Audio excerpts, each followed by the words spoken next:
Dahil kung matatandaan nyo, di ba may proyekto na ginagawa dun sa may Pasig River na kung saan isa din po si First Lady Liza Marcos dun sa tumutok niyan. Mga kababayan, yung tinatawag na Urban Renewal Project, mga kababayan, na tinutukan po ng ating unang ginang at ng ating presidente. So kung mapapansin nyo, di ba malimit sabihin ng mga DD na wala daw nagagawa yung ating First Lady, pero hindi pa po dyan nagtatapos, mga kababayan.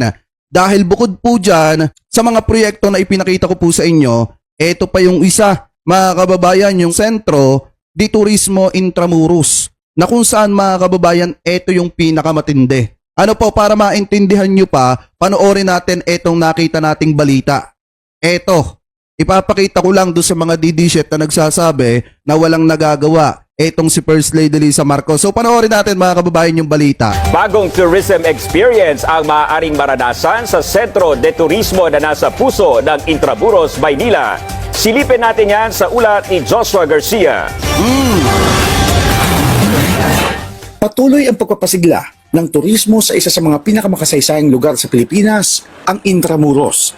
Pinasinayaan ngayong araw ang Centro de Turismo Intramuros, isang makabagong museo na nag-aalok ng interactive experience sa publiko kung saan tampok ang kasaysayan ng Intramuros mula sa pananakop ng mga banyaga, World War II, hanggang sa pagbangon nito. Hindi pa kasi ako nakakapunta dito, mga kababayan, pero sinasabi ng iba, lalo na ng mga nakapunta dito, napakaganda daw po dito. Pero ako, mga kababayan, talaga sa totoo lang, hindi pa ako nakakapunta dyan. Pero ang kalimitan na sinasabi ng mga nakapunta dyan, napakaganda daw po at makikita mo dyan talaga yung likas, mga kababayan, na kasaysayan